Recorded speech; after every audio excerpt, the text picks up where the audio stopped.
This was the CN Rail blockade held by Aamjiwnaang First Nation people in Sarnia in southwestern Ontario. The railway runs through Aamjiwnaang Reserve, which the community argues is illegal, and maintains the company has not obtained a permit to cross through First Nation property on the way to chemical and refinery plants.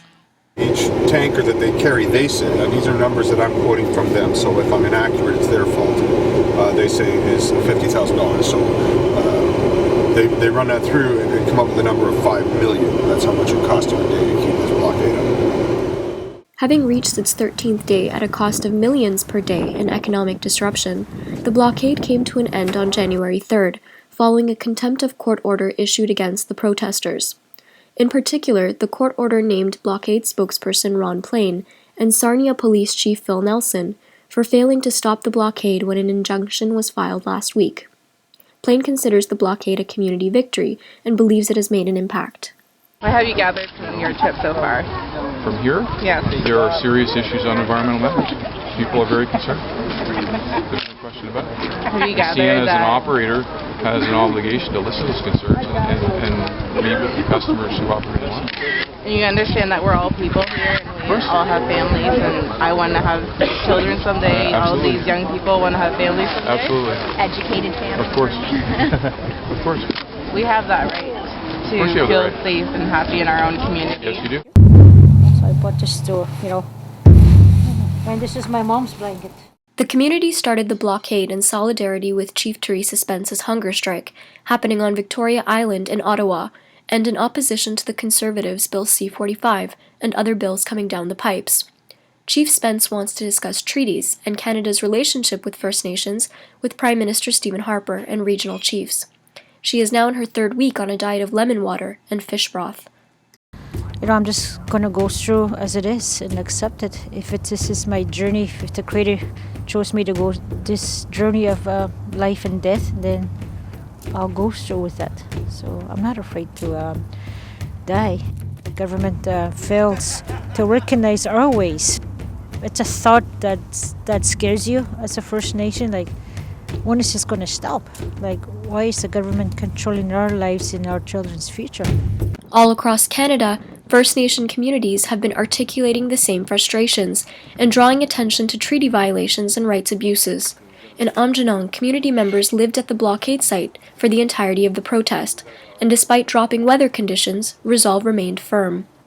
I am here to support what I believe in. I believe that it's wrong what the government is doing to our environment. That's the number one thing.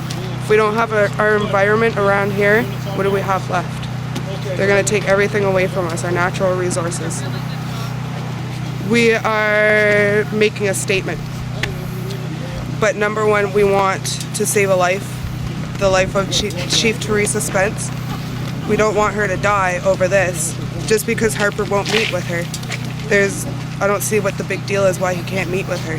I fasted for 4 days, and at the end of my fast, I came to realize that that's what we need to do, is keep the fire lit. So she's on a hunger strike, so she could possibly die, and if he doesn't want to meet with her, I consider that murder.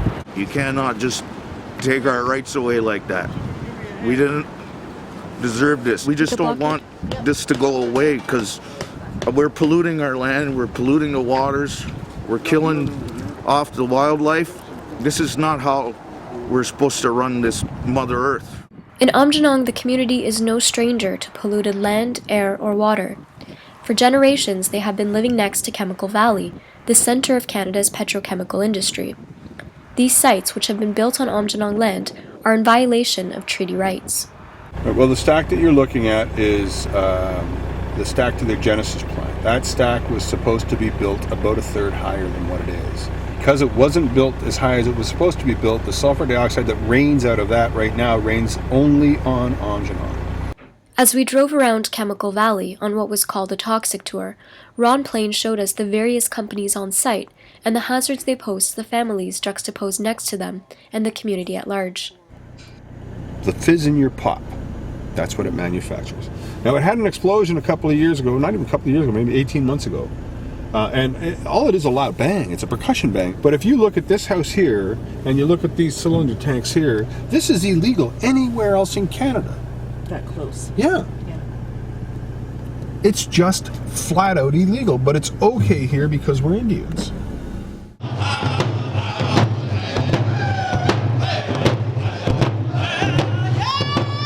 To raise awareness about First Nation rights, protesters have also been organizing flash mobs in and around local malls, which have drawn hundreds of spectators and participants alike. Blockades and flash mobs are part of the wave of actions sweeping Canada in support of Idle No More, a grassroots movement formed in the province of Saskatchewan by 4 women.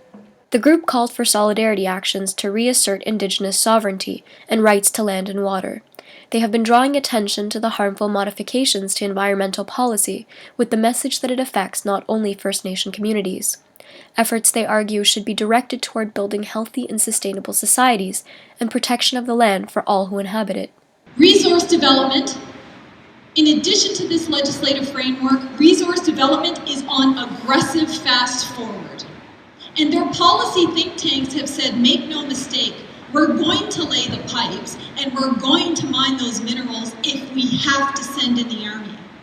The Conservatives' Omnibus Implementation Bill, which comprises more than 400 pages of federal budget legislation, is seen as having grave implications for the environment and Indigenous livelihoods, and there is much at stake. Amendments to the Indian Act facilitate the surrender of Indigenous reserves. While previously all members of a First Nation had to be involved in referendums about land proposals, they are no longer required to be. The Navigable Waters Protection Act of 1882, which historically protected bodies of water, now leaves 99% of lakes and rivers vulnerable to industry, allowing them to build pipelines, dams, mines, and more. They took water samples here, soil samples here, and they found mercury at 100 times the severe effect level. And they didn't tell us. Changes to the Fisheries Act reduce public consultation and removes critical environmental safeguards that impact ecosystems. Moreover, the extraction of natural resources will not be subject to significant review processes, and this is just some of the legislation in store with the current implementation of Omnibus. Support for Idle No More has been gaining increasing momentum in the United States as well as international support, particularly since December 11th, the date that Chief Theresa Spence began her hunger strike. Last year, her own community of Ottawapiskat in northern Ontario made headlines when it declared a state of emergency. Poverty, abysmal housing, and unemployment are but some of the problems that continue to plague the community today.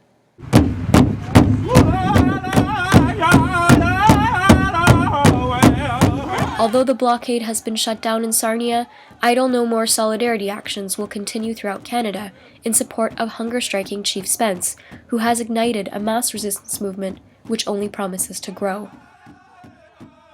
For the Real News Network, Sharial Tajvidi, I'm Janong First Nation.